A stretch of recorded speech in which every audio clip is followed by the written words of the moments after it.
Les nazis ne comprenaient pas comment un médecin égyptien sauvait des vies juives en mentant sous leur nez. Mohamed Helmi. Le docteur Mohamed Helmi signait le certificat médical avec la précision de quelqu'un qui avait pratiqué la calligraphie allemande pendant 15 ans dans les hôpitaux les plus prestigieux de Berlin. Chaque lettre formée avec une exactitude qui ne laissait aucune place au doute ni à la contestation, attestant que la patiente devant lui, officiellement identifiée comme Nadia Ibrahim, souffrait d'une tuberculose pulmonaire aiguë à un stade avancé et nécessitait une quarantaine immédiate sous surveillance médicale constante dans sa clinique privée. Sachant que les 2 officiers de la Gestapo qui attendaient dans la salle de réception de son cabinet étaient venus précisément pour arrêter cette femme, parce que leur dossier méticuleux l'identifiait comme Anna Boros, juive hongroise de 21 ans dont toute la famille avait été arrêtée et déportée 3 semaines plus tôt lors de l'une des rafles de masse qui vidaient systématiquement Berlin de sa population juive. Sachant que le certificat médical qu'il venait de créer à l'encre bleue officielle était entièrement faux du début à la fin, parce qu'Anna était parfaitement en bonne santé, sans le moindre symptôme de tuberculose ni d'aucune autre maladie, et sachant avec une certitude absolue que si les officiers nazis découvraient sa tromperie élaborée, lui, médecin égyptien musulman qui avait consacré sa vie à la médecine et au serment d'Hippocrate, serait immédiatement arrêté, torturé pour révéler d'autres personnes qui l'avaient aidé, puis finalement exécuté pour le crime d'avoir protégé des Juifs en violation directe des lois raciales du Reich. « Fräulein Ibrahim », dit-il d'une voix forte et claire, calculé précisément pour que les officiers de la Gestapo, dehors, dans la salle de réception, puissent entendre chaque mot à travers la porte partiellement entr'ouverte de son cabinet. Votre état pulmonaire est extrêmement critique et s'est détérioré de manière significative depuis votre dernière visite. Il y a 2 semaines. Je vais exiger que vous restiez ici sous mon observation médicale constante et directe. La tuberculose à votre stade actuel est extrêmement contagieuse et représente un danger grave pour toute personne entrant en contact avec vous. Anna le regardait avec des yeux où se lisait une terreur absolue à peine contenue, car elle avait vu de ses propres yeux sa mère et ses 2 jeunes sœurs être brutalement poussées dans des wagons à bestiaux 3 semaines plus tôt pendant les déportations massives, et elle savait avec une précision horrible ce que signifiait être arrêtée par la Gestapo. Elle avait entendu les rumeurs de plus en plus insistantes sur des camps à l'Est où les Juifs disparaissaient sans laisser de traces. Les pas, lourds de bottes allemandes, s'approchèrent de la porte du cabinet. Ce son métallique et rythmé qui était devenu la bande-son de la terreur pour des millions de personnes dans l'Europe occupée. L'Oberscharführer Heinrich Schneider entra sans frapper comme à son habitude arrogante avec tous ceux qu'il considérait racialement inférieurs. Un homme d'environ 35 ans, au visage anguleux, semblant taillé dans le granit sans la moindre expression d'empathie humaine. Une cicatrice marquante traversant verticalement sa joue gauche de l'œil à la mâchoire, comme souvenir permanent d'une bataille oubliée. Et une réputation bien établie dans les cercles de résistance d'une brutalité particulière et sadique, spécialement envers les Juifs qu'il considérait comme moins qu'humains. « Herr Dr. Helmi », dit-il d'une politesse mécanique qui n'atteignait absolument pas ses yeux gris et froids comme l'acier. « Nous recherchons une femme juive, nommée Anna Boros, née à Budapest en 1921. Nos dossiers méticuleux et complets indiquent qu'elle a été une patiente fréquente de votre part ces dernières années. » Mohamed Helmi se leva de sa chaise derrière le bureau, avec des mouvements délibérément calmes qu'il avait perfectionnés pendant des années à tromper des officiers nazis dans des situations où un seul geste nerveux pouvait trahir la culpabilité. Il tendit le certificat médical, fraîchement signé d'une main qui ne tremblait pas, alors même que son cœur battait si fort qu'il était certain que tout le monde dans la pièce pouvait l'entendre. Oberscharführer Schneider, dit-il d'un ton de respect professionnel, soigneusement mesuré. Je crois qu'il y a une confusion considérable dans vos dossiers. Cette jeune femme est Nadia Ibrahim, citoyenne égyptienne comme moi-même. Elle est ma patiente depuis environ 2 ans pour une tuberculose pulmonaire chronique qui a évolué vers un stade aigu ces dernières semaines. Il avança le certificat médical avec un geste mêlant autorité professionnelle et coopération apparente. Vous pouvez voir ici le diagnostic médical complet avec tous les détails techniques. Je dois vous avertir respectueusement que la tuberculose, sous sa forme actuelle, est hautement contagieuse et se transmet par l'air. Si vous souhaitez inspecter la patiente de plus près ou l'interroger, vous devrez porter un masque de protection approprié et maintenir une distance d'au moins 2 mètres afin de minimiser le risque d'infection. Schneider prit le certificat avec une méfiance évidente, inscrite dans chaque ligne de son visage. Ses yeux parcoururent le document avec minutie, cherchant la moindre incohérence ou erreur qui aurait pu indiquer une falsification. Mohamed l'observait sans laisser paraître la moindre nervosité extérieure, tandis que son esprit calculait avec une précision mathématique que si Schneider décidait de vérifier à fond les dossiers hospitaliers complets, il trouverait inévitablement des divergences importantes. Car Anna Boros avait été enregistrée sous son vrai nom dans plusieurs institutions médicales jusqu'à exactement 4 jours auparavant.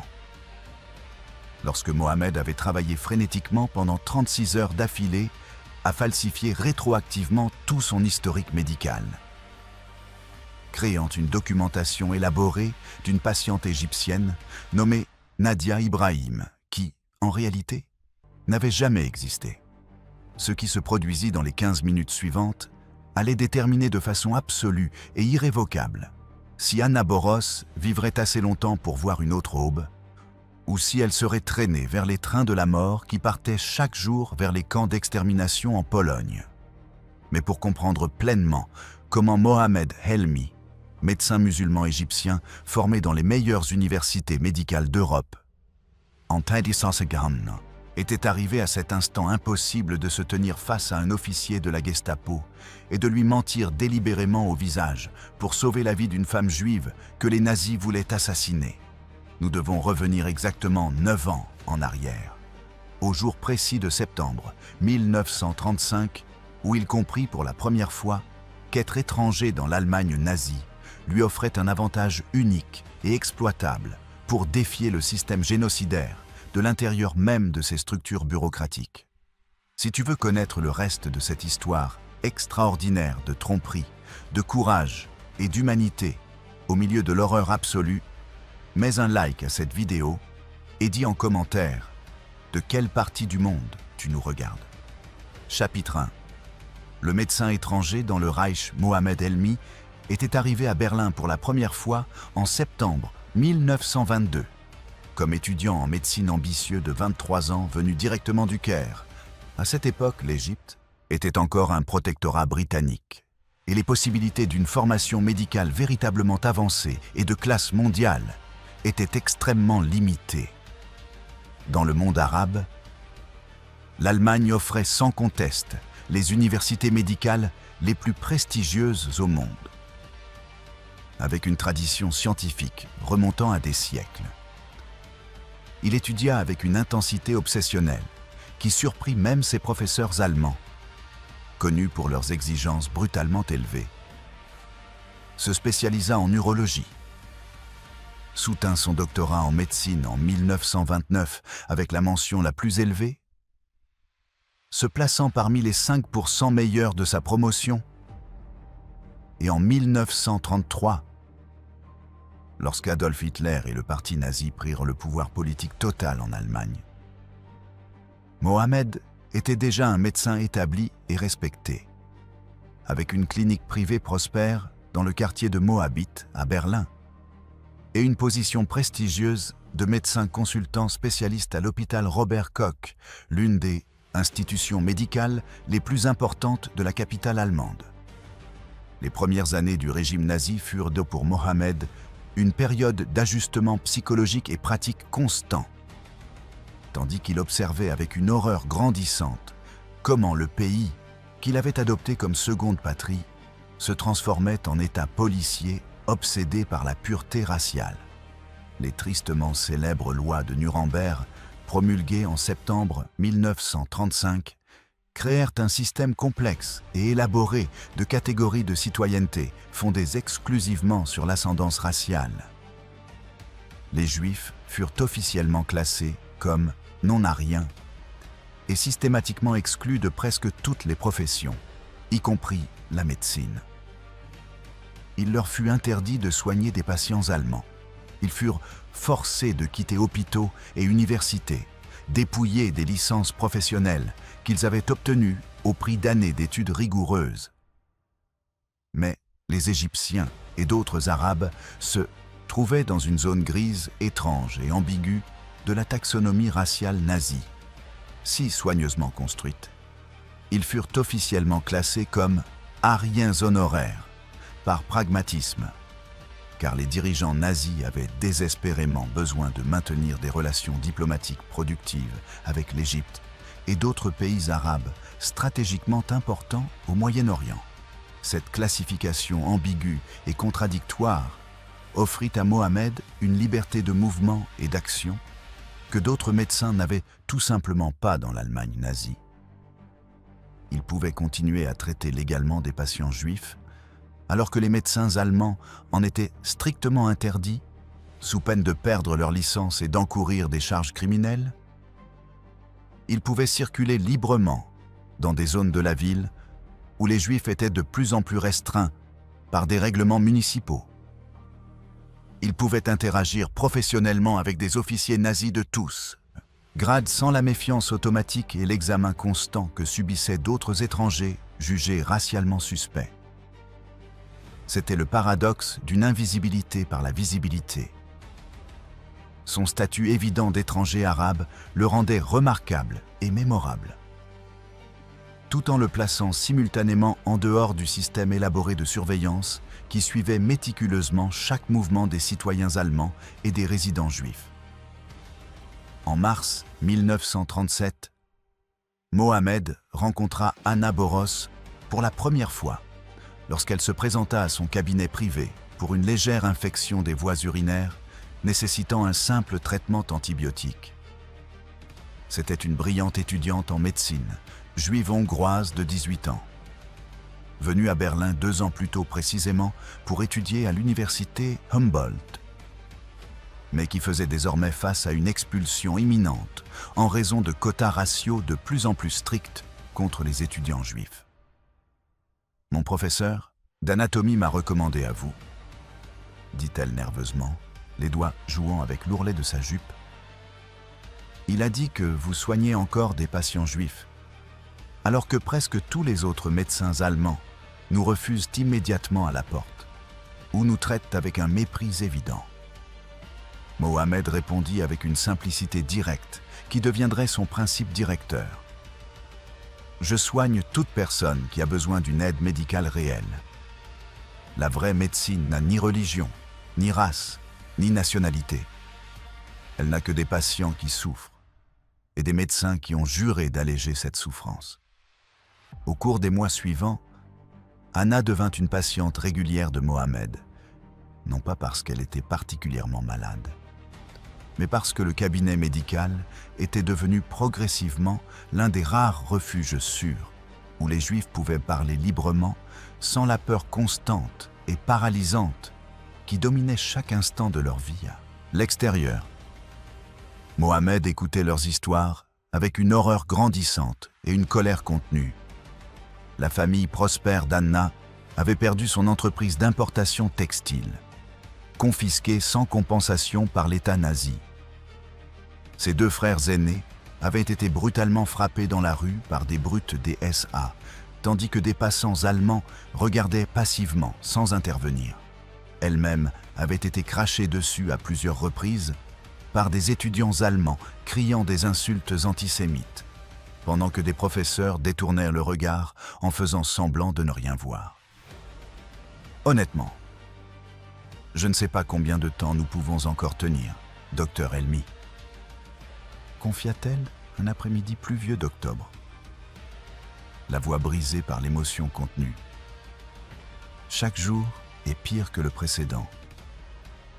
Chaque semaine apporte de nouvelles restrictions et humiliations. Mes parents parlent sans cesse d'émigrer.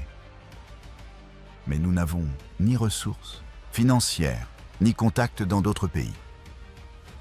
Cette nuit-là, Mohamed prit une décision qui allait changer irrévocablement le cours de sa vie, alors qu'il restait éveillé des heures, les yeux fixés au plafond de son appartement. Si le régime nazi était réellement déterminé à détruire systématiquement tous les Juifs sous son contrôle, comme les signes de plus en plus sinistres le suggéraient clairement, et si sa position unique de médecin égyptien lui donnait des avantages spécifiques pour les aider que les citoyens allemands ne possédaient pas, alors il avait une obligation morale absolue d'agir selon ses principes les plus profonds. Ce n'était pas une décision impulsive prise dans un moment de passion, mais un calcul extrêmement soigneux du risque personnel face à la responsabilité éthique envers des êtres humains innocents confrontés à une persécution systématique. Il commença à étudier les lois raciales nazies méticuleusement, page par page, cherchant des failles juridiques et des ambiguïtés bureaucratiques qu'il pourrait exploiter pour protéger des vies. Chapitre 2. L'anatomie de la tromperie médicale. La structure légale de l'État nazi était paradoxalement à la fois brutalement efficace dans sa cruauté et bureaucratiquement chaotique dans sa mise en œuvre pratique. Il existait littéralement des couches et des couches de règlements, de décrets et de directives qui se contredisaient souvent, créant une confusion administrative. Mohamed découvrit, au terme de mois d'études obsessionnelles, que cette complexité bureaucratique créait précisément des espaces où des tromperies soigneusement construites et méticuleusement documentées pouvaient prospérer sans être détectées, si l'on comprenait le système assez parfaitement. La clé absolue était de comprendre la mentalité bureaucratique nazie à un point tel qu'on puisse la manipuler sans être repéré. Ils avaient une confiance aveugle dans la documentation officielle qui paraissait correcte en surface, parce que leur idéologie entière reposait sur l'ordre, la hiérarchie et l'enregistrement méticuleux. Sa première opération de falsification médicale fut relativement simple et à faible risque, comme une expérience pour tester le système. Un patient juif de 52 ans, nommé Herr Goldstein, avait désespérément besoin d'un certificat médical officiel, déclarant qu'il était physiquement incapable d'effectuer un travail manuel lourd, afin d'éviter d'être envoyé dans un camp de travail où les conditions brutales tuaient régulièrement des travailleurs en quelques semaines. Mohamed créa un diagnostic entièrement faux, d'affection cardiaque chronique sévère, étayé par des électrocardiogrammes qu'il falsifia soigneusement en utilisant des tracés de patients réels souffrant d'arythmie. Le certificat fut accepté sans la moindre question par les autorités. Parce que Mohamed s'était bâti au fil des années une réputation professionnelle impeccable de compétence et de précision diagnostique. Le succès surprenant de cette première tromperie relativement mineure révéla un principe fondamental que Mohamed exploiterait pendant des années. Les nazis faisaient implicitement confiance à l'autorité médicale établie, car leur idéologie entière était pathologiquement obsédée par la santé, l'hygiène raciale et la pureté biologique. Un médecin respecté, capable de présenter une documentation médicale convaincante, avec une terminologie technique appropriée, possédait un pouvoir significatif sur les décisions bureaucratiques.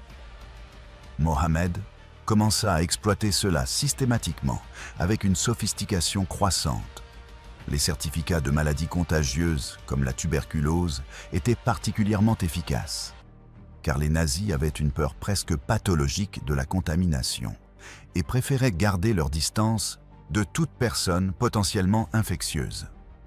À la mi-1938, Mohamed avait développé un système complet de documentation médicale falsifiée qui fonctionnait avec la précision d'un mécanisme d'horlogerie.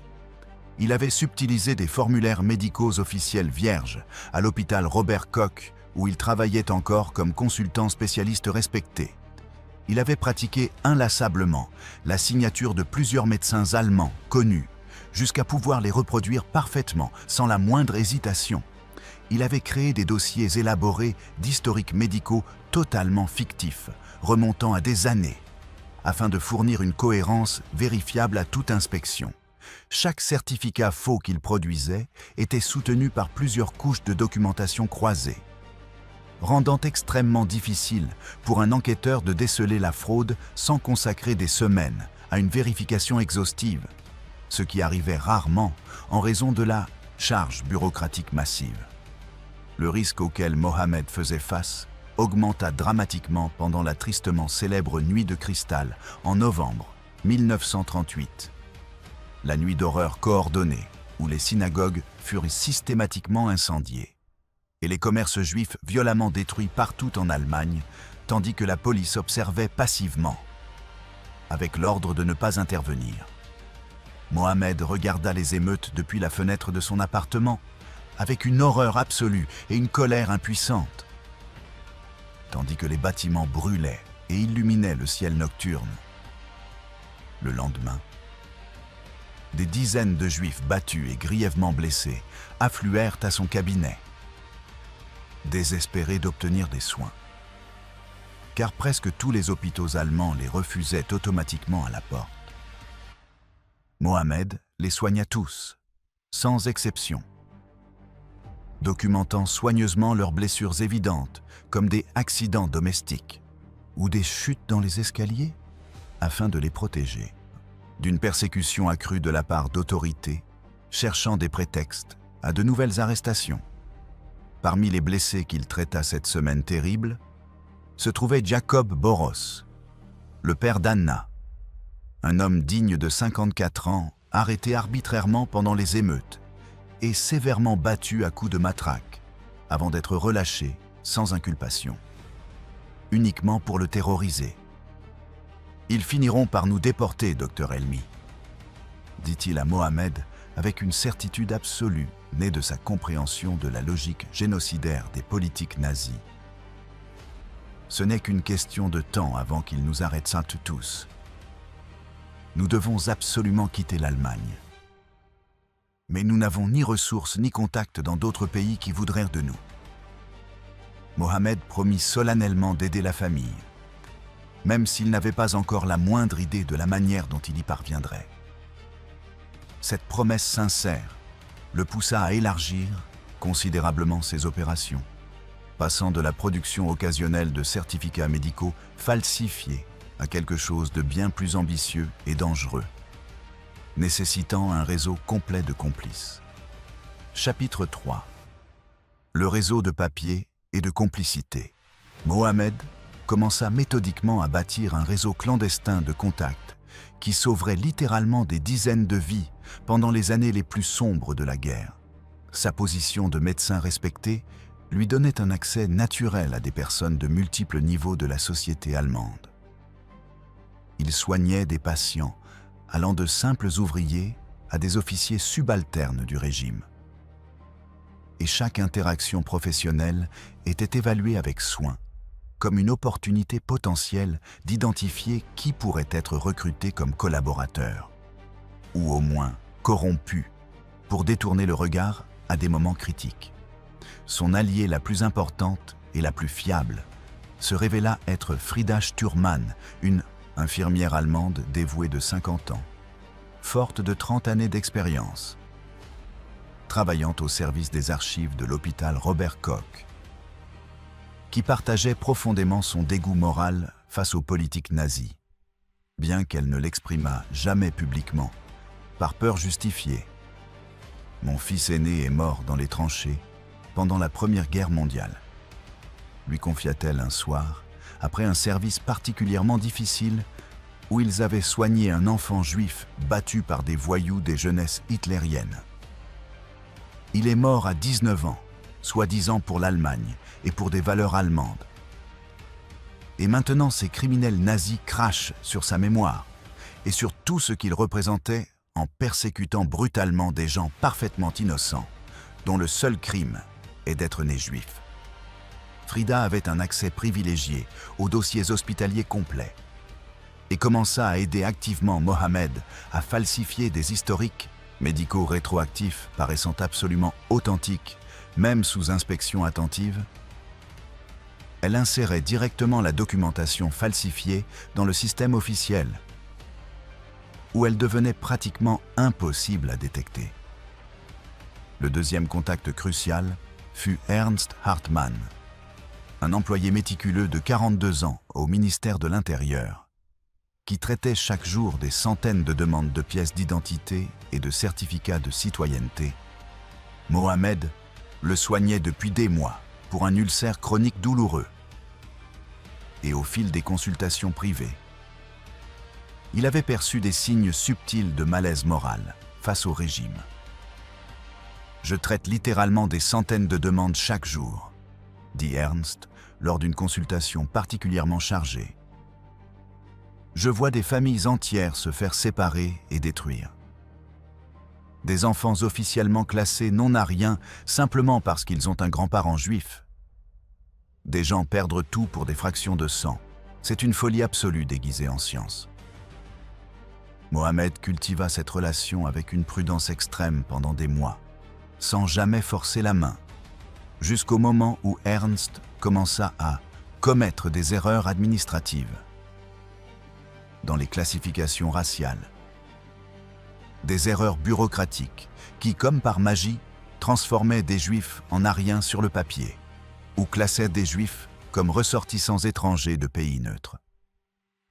À la fin de 1939, alors que l'Allemagne avait déjà envahi la Pologne et déclenché la Seconde Guerre mondiale, Mohamed avait mis au point une procédure minutieuse en 3 étapes pour aider les Juifs à quitter l'Allemagne, ou au moins à survivre à l'intérieur de ses frontières. Premièrement, il créait des identités totalement fausses, étayées par une documentation médicale élaborée expliquant de manière convaincante toute divergence possible d'apparence ou de comportement. Une femme juive devenait sur les documents une Égyptienne souffrant d'une rare affection neurologique expliquant pourquoi elle ne parlait pas parfaitement arabe. Un homme juif devenait officiellement un Italien atteint d'une maladie chronique nécessitant un traitement spécialisé disponible uniquement à Berlin. Deuxièmement, Frida insérait ses historiques médicaux entièrement fictifs dans les dossiers officiels de l'hôpital, rétroactivement sur plusieurs années, créant un passé vérifiable. Troisièmement, Ernst traitait les documents d'identité officiels sur la base de ces dossiers médicaux désormais existants dans le système gouvernemental. Le système fonctionna remarquablement bien pendant près de 2 années complètes sans être détecté. Mohamed estimait avec prudence qu'il avait aidé avec succès environ 30 personnes jusqu'en septembre 1941. Certaines avaient réussi à quitter complètement l'Allemagne, utilisant leurs identités falsifiées pour franchir des frontières vers des pays neutres. D'autres survécurent à Berlin sous leur nouveau nom, occupant des emplois interdits aux Juifs. Chaque opération individuelle exigeait une planification minutieuse, prenant des semaines. Car une seule petite erreur dans la documentation signifierait non seulement la mort quasi certaine de la personne concernée, mais aussi l'exposition complète du réseau et l'exécution de tous les complices. Le cas qui le marqua le plus émotionnellement pendant cette période fut celui de David et Sarah Rothstein, un couple âgé d'une 60aine d'années, dépouillé systématiquement de son entreprise prospère et de son appartement spacieux, contraint de s'installer dans un ghetto surpeuplé. Mohamed les transforma entièrement sur le papier en David et Sarah Rossini, un couple italien qui serait venu à Berlin spécifiquement pour un traitement médical spécialisé. il créa un historique médical complet et détaillé, documentant un traitement fictif de Sarah pour une affection cardiaque nécessitant une surveillance constante. Frida inséra méticuleusement les dossiers falsifiés dans le système hospitalier, créant des années d'historique vérifiables. Ernst fit établir des documents italiens complets avec les sceaux et signatures appropriées. Les Rothstein survécurent à toute la guerre sous leurs identités totalement fausses et, après, écrivirent à Mohamed depuis Tel Aviv où ils avaient émigré. Vous ne nous avez pas donné seulement des papiers.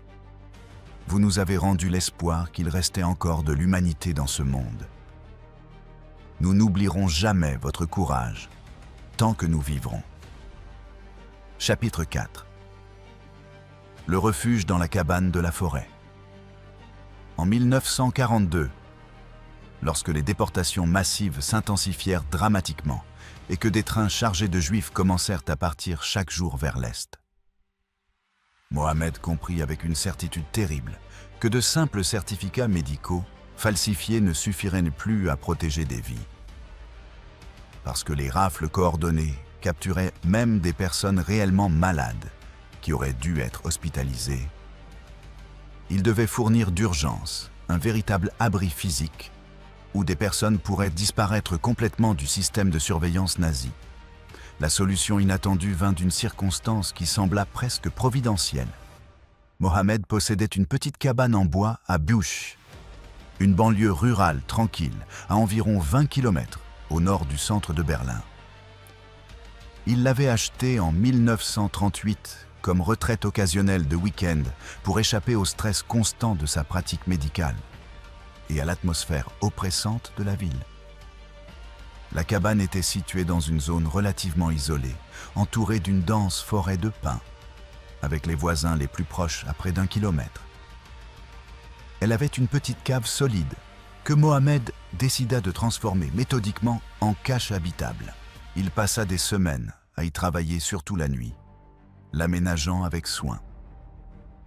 Il ajouta une ventilation improvisée via des conduits soigneusement dissimulés.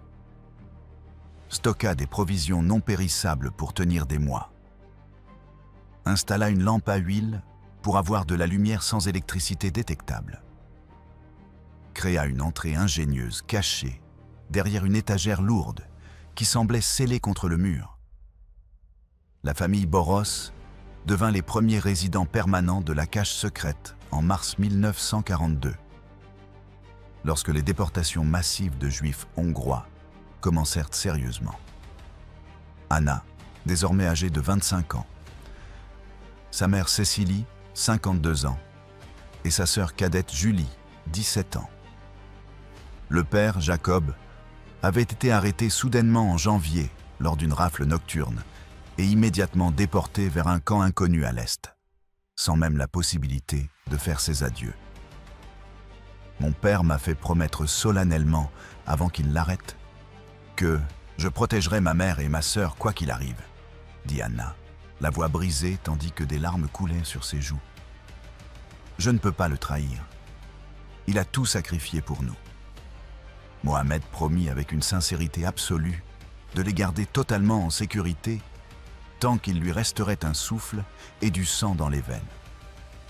Les 3 femmes vécurent dans la cave claustrophobe de la cabane pendant presque 3 années complètes, dans des conditions que Mohamed ne pouvait qu'imaginer psychologiquement torturantes. L'existence se réduisait à une pure survie biologique. Les jours identiques se fondaient en semaines sans distinction, les semaines en mois, les mois en années. La cave mesurait à peine 4 mètres sur 3. Avec un plafond bas qui permettait tout juste de se tenir debout, une minuscule fenêtre au ras du sol donnait un peu de lumière naturelle quelques heures par jour. L'espace était glacial, pendant les hivers berlinois descendant régulièrement sous zéro et étouffant pendant les étés où la température grimpait. La logistique de maintenir 3 personnes complètement cachées était un défi constant qui exigeait une planification obsessionnelle. Mohamed utilisait stratégiquement ses rations médicales officielles, pour acheter plus de nourriture, sans éveiller les soupçons des autorités qui surveillaient les achats. Il leur apportait régulièrement des livres pour garder leur esprit actif et éviter qu'elles ne sombrent dans le désespoir.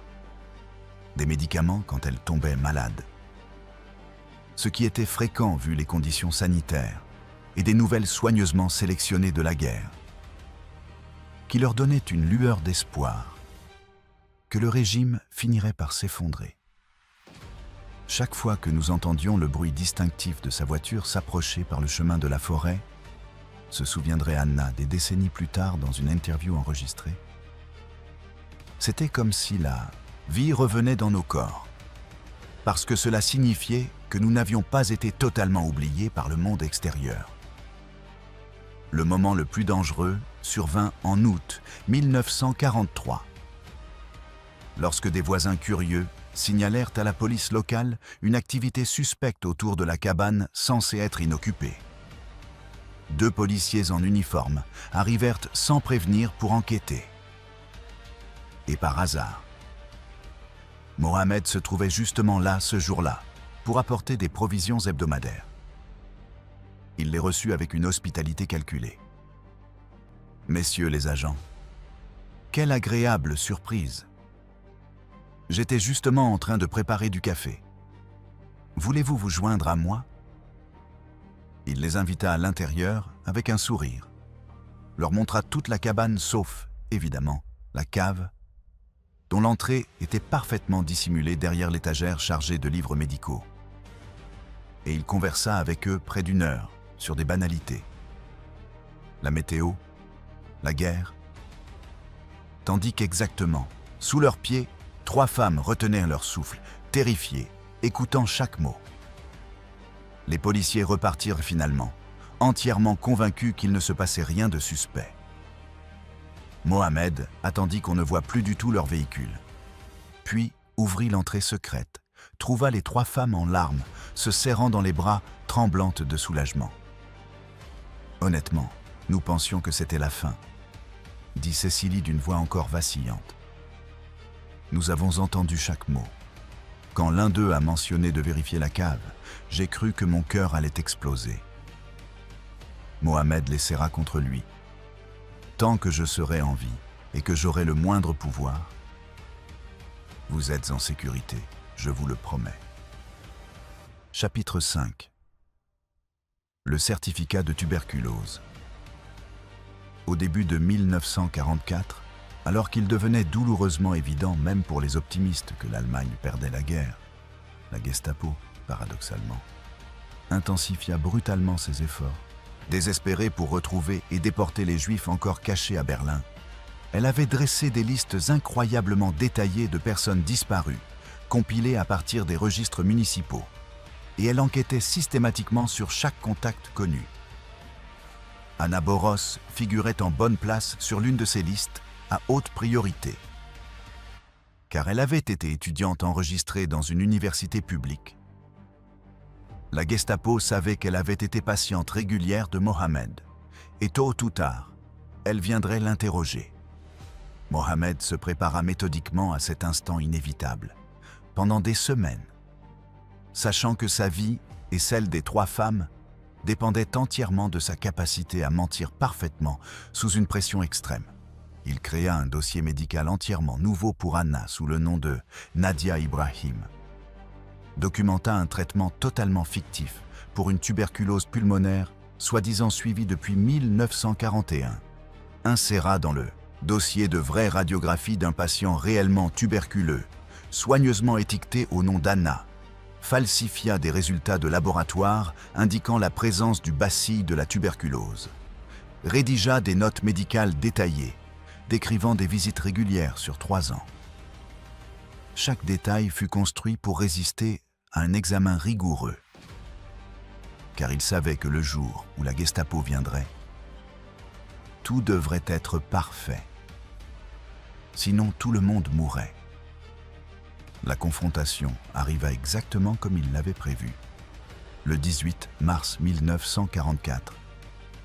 L'Oberscharführer Heinrich Schneider, accompagné d'un autre officier, entra dans son cabinet et exigea des informations sur Anna Boros. Mohamed répondit par une confusion parfaitement jouée. Anna Boros? Non. Je crois qu'il doit y avoir une erreur administrative dans vos dossiers. J'ai une patiente égyptienne nommée Nadia Ibrahim. Vous la confondez peut-être. Schneider sortit une photo officielle d'Anna, tirée de son dossier universitaire. Mohamed l'examina comme s'il essayait vraiment de se souvenir, puis hocha la tête.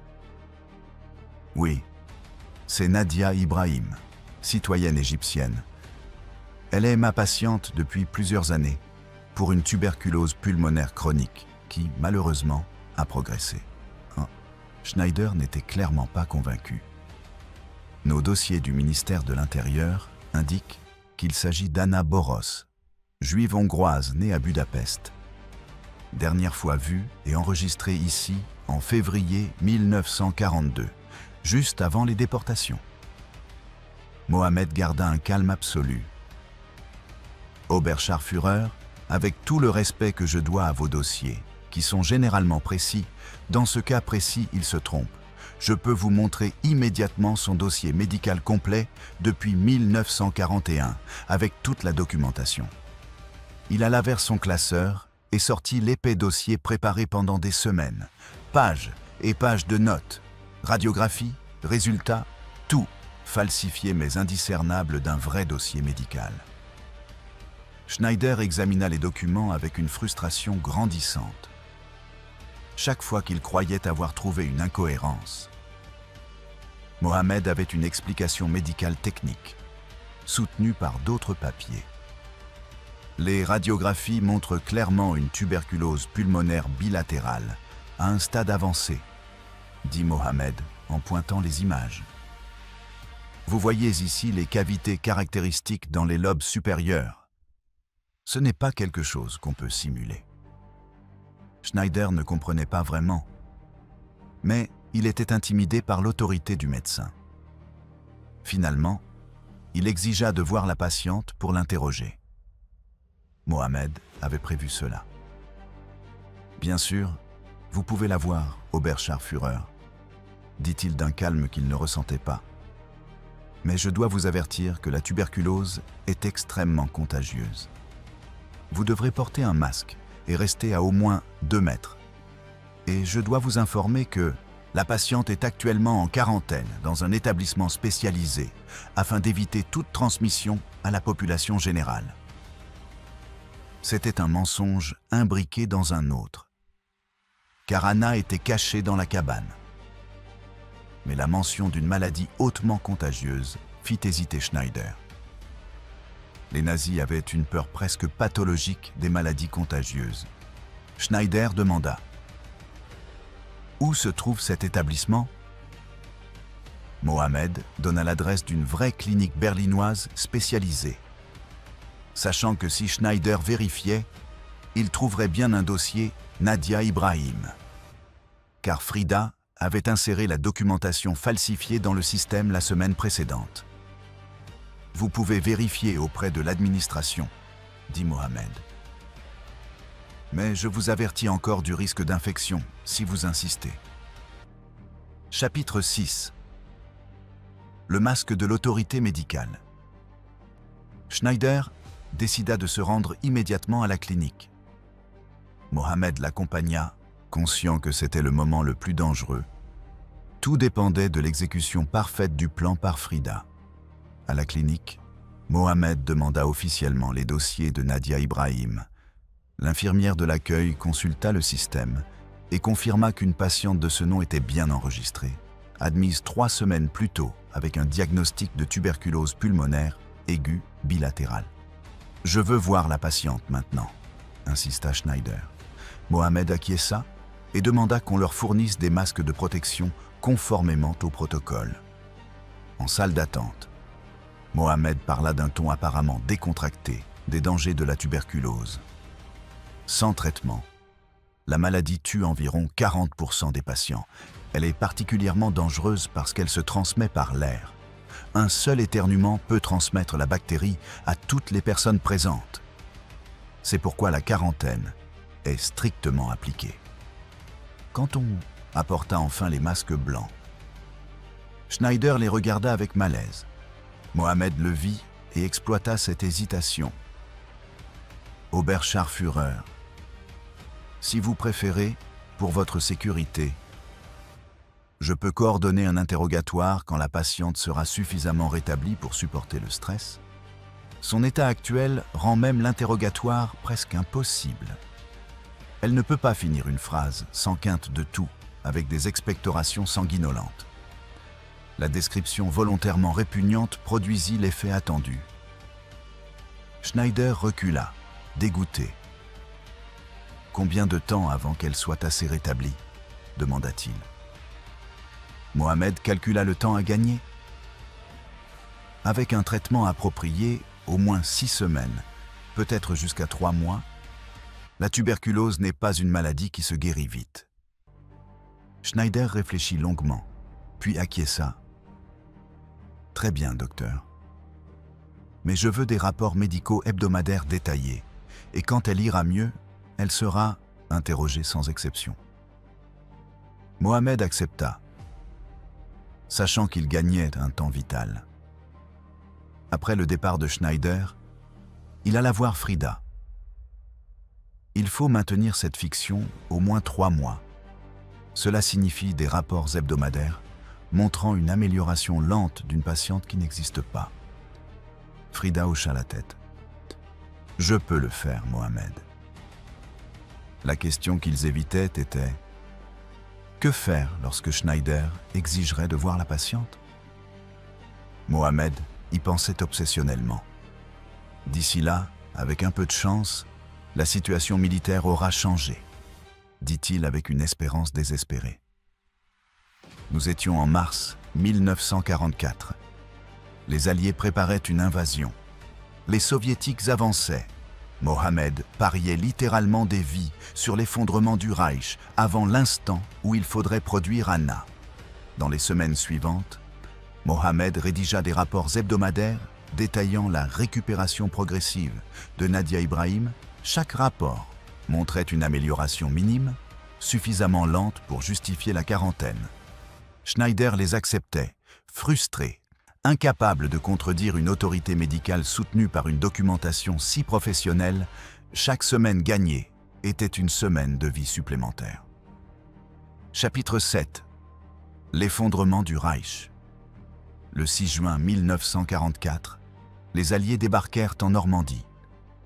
Mohamed entendit la nouvelle à la radio, une euphorie qu'il dut dissimuler. Il savait que la fin approchait, mais que les derniers mois seraient les plus dangereux, car les nazis deviendraient plus désespérés et imprévisibles.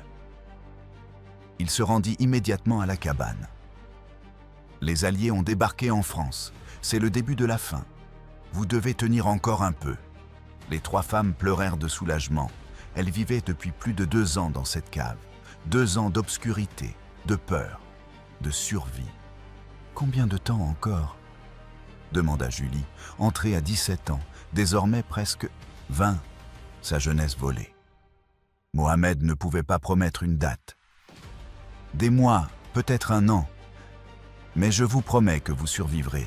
Vous êtes allés trop loin pour échouer maintenant. Schneider continua d'exiger des rapports. Mais Mohamed remarqua qu'il était de plus en plus distrait. Le front se rapprochait. En décembre 1944, Mohamed indiqua que la patiente avait été sortie de la clinique, mais nécessitait un traitement à domicile. Elle est assez rétablie pour vivre à la maison, mais demeure potentiellement contagieuse. L'interrogatoire doit attendre la fin du risque d'infection. En janvier 1945, Schneider cessa brusquement de réclamer des rapports. La bureaucratie s'effondrait. La Gestapo pensait davantage à survivre. Mohamed prit toutes les précautions. Il stocka nourriture et eau, prépara des plans d'évacuation, s'assura que les femmes sauraient rejoindre une zone alliée si quelque chose lui arrivait. Le 2 mai 1945, Berlin se rendit officiellement à l'Armée rouge. Mohamed se précipita vers la cabane, ouvrit la porte secrète de la cave et dit, la voix tremblante: « Vous pouvez sortir. La guerre est finie. Vous êtes en sécurité. » Anna sortit en clignant des yeux sous le soleil, qu'elle n'avait pas vu depuis des années. Puis Cécilie, affaiblie, puis Julie. Elles s'embrassèrent en pleurant pendant que Mohamed les regardait avec une satisfaction profonde qu'aucun honneur n'aurait pu égaler. Quelques jours plus tard, Mohamed ramena Anna dans Berlin dévastée pour qu'elle se fasse enregistrer auprès des autorités alliées. Ils passèrent devant son cabinet partiellement détruit. Anna s'arrêta. « Tout a commencé ici, » dit-elle doucement. « Quand je suis venue jeune, terrifiée, et que vous avez décidé de m'aider, vous m'avez sauvé tant de fois que j'ai perdu le compte. » Chapitre 8. L'héritage compliqué du docteur Helmy. Après la guerre, Mohamed tenta de reprendre une vie normale, mais la normalité n'existait plus. Berlin était en ruine. Son cabinet avait été endommagé. Sa position à l'hôpital Robert Koch avait disparu. Et, comble d'absurdité, en tant que citoyen égyptien, il fut classé techniquement comme étranger ennemi par les autorités d'occupation. Complications bureaucratiques grotesques après tout ce qu'il avait risqué. Anna Boros et sa famille émigrèrent aux États-Unis en 1946. Avant de partir, Anna écrivit un témoignage détaillé. Le docteur Mohamed Helmy a risqué sa propre vie à de nombreuses reprises pendant des années pour nous protéger. Sans son aide désintéressée et son courage, ma mère, ma sœur et moi aurions été assassinés dans les camps comme mon père Jacob et tant de millions d'autres. Nous lui devons nos vies et nous ne l'oublierons jamais. Mohamed resta à Berlin pendant des décennies, reconstruisit lentement sa pratique, soigna surtout des patients pauvres, ne parla presque jamais publiquement de ce qu'il avait fait, refusa d'être appelé héros. La vraie médecine n'a ni religion ni nationalité, disait-il. Mon serment était d'aider et de protéger. J'ai seulement fait mon devoir. La vérité était plus complexe. Mohamed avait sauvé environ 50 personnes grâce à une combinaison de falsifications médicales méticuleuses, de cachettes physiques et d'une manipulation brillante de la bureaucratie nazie.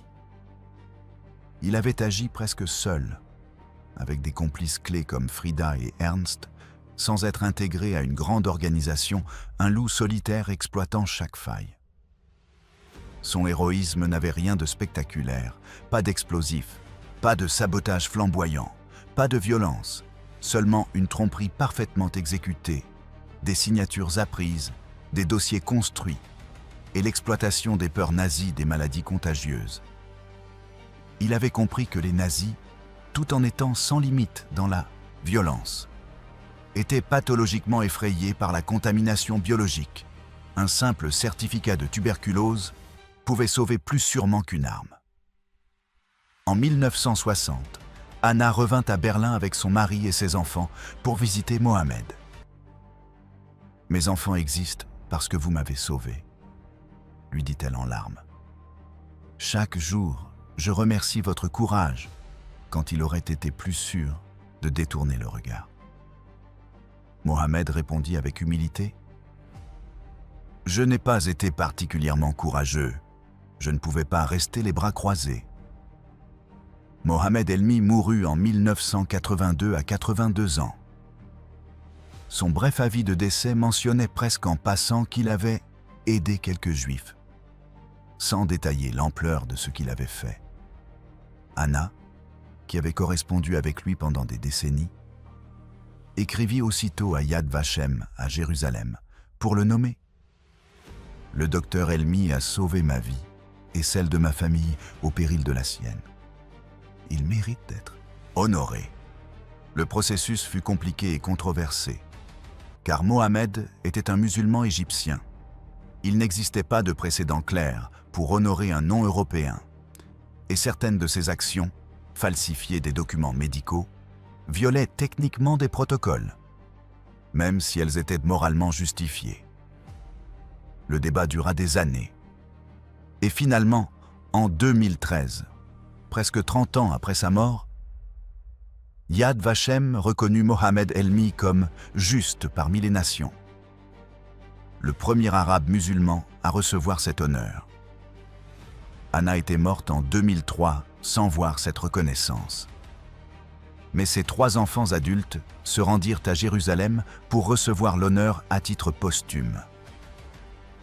Notre mère n'a jamais oublié que le docteur Helmi lui a sauvé la vie. Elle a consacré une grande partie de sa vie à faire connaître son histoire. Pour que le monde sache qu'un médecin musulman égyptien avait tout risqué pour sauver des Juifs, quand tant d'autres se contentaient de regarder ailleurs.